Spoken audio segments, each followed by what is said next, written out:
Bonjour à tous et bienvenue pour une nouvelle vidéo. Vous n'arrivez pas à perdre vos kilos résistants. Vous aimeriez enfin vous sentir bien dans un corps sain et vous sentir beaucoup plus épanoui. Vous avez envie de retrouver de l'énergie. Vous en avez assez de vous restreindre, d'avoir faim pour ensuite craquer dans des crises de boulimie compulsive. Restez avec nous. Aujourd'hui, nous allons parler de deux choses essentielles à savoir pour perdre du poids et retrouver la pleine santé, l'énergie et enfin être bien et libre dans votre corps. Avec Edwige, coach en nutrition et thérapeute en alimentation végétale. N'oubliez pas de vous abonner à ma chaîne pour ne pas rater les nouvelles vidéos. Alors aujourd'hui, on parle donc de deux choses essentielles pour perdre du poids. Qu'est-ce qu'il faut savoir pour perdre du poids ? On va ici se détacher essayer d'oublier un peu tout ce que vous savez déjà et de nous détacher de tous les régimes que vous avez déjà pu essayer auparavant. Alors je ne vais pas vous parler d'un produit, de deux produits miracles, de deux attitudes particulières à avoir, non. On va avoir une approche globale parce qu'ici on cerne l'alimentation dans son ensemble. La première chose fondamentale à savoir, c'est qu'il faut dégraisser votre alimentation. Donc on s'éloigne complètement de l'alimentation dite classique, qu'elle soit d'ailleurs à majorité crue ou cuite, et tout ce qu'elle nous dit sur les apports de graisse quotidiens. Dans les menus classiques, crus ou cuits, vous avez des graisses du matin au soir à chaque repas. Matin, midi, collation et le soir. Vous commencez votre journée avec des tartines. À 11 h, vous prenez une poignée d'amandes ou de noisettes. Le midi, vous avez de l'huile dans la salade et des graisses dans le plat chaud. La collation, le goûter, ce sera une pâtisserie avec des graisses. Et pareil pour le dîner. Alors, il faut savoir que le centre, l'organe le plus important pour votre corps et qui est responsable, qui vous garantit la pleine santé, c'est votre foie. Votre foie, il produit de la bile pour digérer les graisses. Sauf que lorsque vous lui apportez plus de 30% de graisse dans la journée, votre foie entre dans un état d'urgence. Et au lieu de réaliser toutes les fonctions qu'il doit faire normalement pour vous protéger, au lieu de traiter, de s'occuper des bons nutriments, au lieu de protéger vos organes, au lieu de s'assurer de l'immunité, du bon fonctionnement du système immunitaire, il va être suroccupé à traiter ces graisses qui lui arrivent en excès. Et lorsque le foie est stagnant, vous ne pouvez pas perdre de poids. Même si vous restreignez vos calories, ça ne fonctionnera pas parce que tant que le foie sera complètement entravé, englué dans cette graisse, tout fonctionnera au ralenti. Le circuit sanguin fonctionne au ralenti, le système lymphatique fonctionne au ralenti et en fait, lorsque tout simplement votre foie est stagnant, ces amas graisseux vont se retrouver non seulement dans les artères mais aussi s'étaler un petit peu partout dans votre corps et c'est là que la prise de poids fait de la résistance. Donc c'est pour ça qu'il faut vraiment dégraisser. Donc vous oubliez vraiment les apports de graisse recommandés, vous oubliez la chrononutrition, tout ce qui vous fait consommer beaucoup de graisse le matin et finalement très peu le soir. Ça c'est vraiment prendre les choses complètement à l'envers.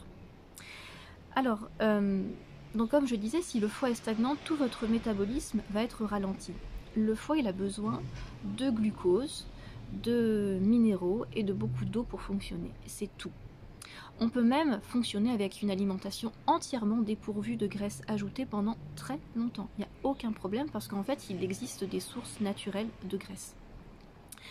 Donc il faut essayer de viser une alimentation dans laquelle il n'y aura pas plus de entre 5 et 15% de graisse ajoutée par jour.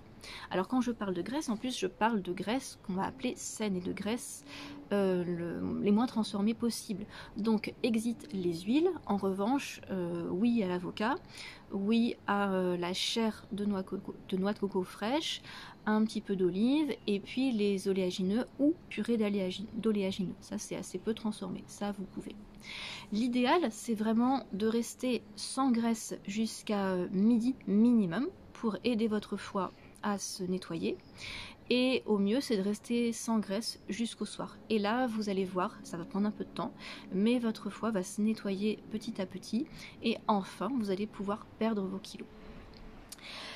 Alors, évidemment qu'il faut des lipides. Les lipides, ils sont là ils sont essentiels à la production d'hormones, ils permettent au corps de s'isoler, ils permettent de faire circuler les courants électriques dans les nerfs et ils protègent également vos organes vitaux. Mais les lipides, vous les trouvez à l'état naturel dans tous les aliments végétaux et en particulier dans les feuilles vertes et également dans les fruits rouges. Mais tout aliment, même la banane, contient des lipides. Donc à partir du moment où vous mangez végétal en quantité suffisante, vous aurez vos apports en acides gras, en oméga 3 qui convient. Vous aurez tous vos apports nécessaires à la journée. Mais inutile d'ajouter à outrance du beurre d'oléagineux, etc., etc. Alors ce qui va se passer au début, c'est que lorsque vous retirez les graisses, vous allez certainement avoir faim. Parce que les graisses, étant donné leur lourdeur à être digérée, elles procurent de la satiété. Donc c'est pas grave, il ne faut pas du tout s'inquiéter. Vous compensez par des sucres, par des bons sucres. Ce qui me permet de faire la transition avec la deuxième chose essentielle à savoir, c'est qu'il faut vraiment consommer de bons sucres dans votre alimentation au quotidien. Il faut viser vos 80-90% d'apport en glucides à la journée. Qu'est-ce que c'est les bons glucides? Ce sont d'abord les fruits. Sans fruits, vous ne pourrez pas avancer. Vous avez les tubercules, vous avez c'est-à-dire les pommes de terre, les patates douces, également les légumes racines, vous avez toutes les courges, les courgettes, le potimarron, courges d'hiver, courges d'été, tout ça sont d'excellentes sources de bons sucres, même si vous les prenez en cuit. Alors vous pouvez commencer au départ par conserver les céréales aussi, les céréales complètes, sans gluten, riz complet, le quinoa, le millet, l'avoine complète également sans gluten, vous pouvez en consommer. Vous pouvez également consommer des légumineuses. Veillez à consommer tous ces produits, mais en priorité vraiment les fruits, plusieurs fois par jour et à satiété, sans vous priver.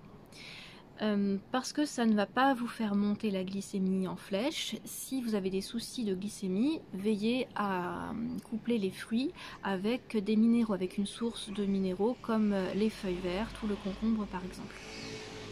Mais n'hésitez pas vraiment à vous servir de bonnes assiettes au début. Si vous êtes plus dans le cuit, mangez vraiment beaucoup de pommes de terre, prenez des légumineuses aussi. Ça va jamais vous faire grossir. Ce qui fait grossir, ce sont les lipides, ce sont les sauces qu'on met avec. Il y a plein de choses que vous pouvez faire sans mettre une tonne d'huile, sans mettre une tonne de fromage. Vraiment, il n'y a aucun problème. Au début, c'est difficile. On a un peu faim. Pour le goût, c'est fade, parce qu'il ne faut pas oublier que les graisses ajoutées souvent sont associées au sel. En plus, hein, si vous mettez du beurre salé, par exemple, si vous rajoutez du fromage, ce sont des choses qui contiennent du sel. Donc tout ça, ce sont également des addictions, des goûts dont on a du mal à se séparer. Mais ça vient. Avec un petit peu de motivation au début, il faut un petit peu de volonté, et puis après, ça vient tout seul.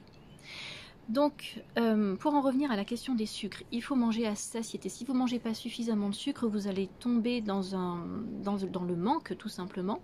Et si vos organes ne sont pas suffisamment nourris, votre corps va se mettre à produire de l'adrénaline pour envoyer le signal à votre foie qu'il faut absolument qu'en urgence, il produise du sucre, parce que le cerveau réclame du sucre.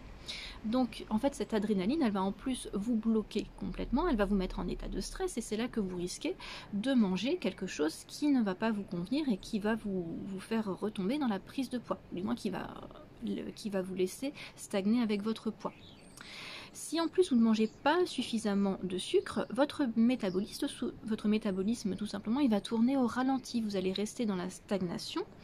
Si votre métabolisme est au ralenti, tout va se mettre en état de veille. Donc il faut vraiment veiller à avoir un apport calorique conséquent, sachant que le métabolisme de base, c'est-à-dire l'énergie dont le corps a besoin simplement au repos complet, sans activité, sans bouger, sans la digestion, c'est entre 1000 et 1200 calories selon la corpulence des personnes. Donc si vous mangez dans une journée moins que ça, vraiment vous n'allez pas pouvoir perdre de poids. Vous allez vous affaiblir, vous allez affaiblir vos surrénales, vous allez retomber dans le stress et certainement qu'à court terme, vous allez craquer pour des aliments malsains. Alors, Si vous avez peur de manger trop de glucides au début, n'hésitez pas à peser vos aliments. Essayez de calculer à peu près combien de calories par jour vous avez besoin. Vous pesez vos fruits, vous pesez votre portion de millet, vous pesez vos pommes de terre et vous dites bien, j'ai ça, je peux manger largement ça, je vais manger ça. Et une fois que j'aurai mangé ça, en principe, il n'y aura pas de place pour autre chose. Et puis si jamais vous avez encore faim, que vous dépassez un petit peu votre apport calorique, mais avec des fruits et avec des pommes de terre, ça va se réguler au bout d'un moment. Faut pas avoir peur de manger les quantités. Ça peut être effrayant au début, mais ça va se tarir. Alors j'espère que cette vidéo vous a plu. Si vous souhaitez travailler avec moi, j'accompagne les personnes qui souhaitent perdre du poids, qui souhaitent retrouver un corps sain, qui souhaitent s'épanouir émotionnellement pendant 10 semaines avec un accompagnement personnalisé. N'hésitez pas à liker et à partager cette vidéo. À très bientôt!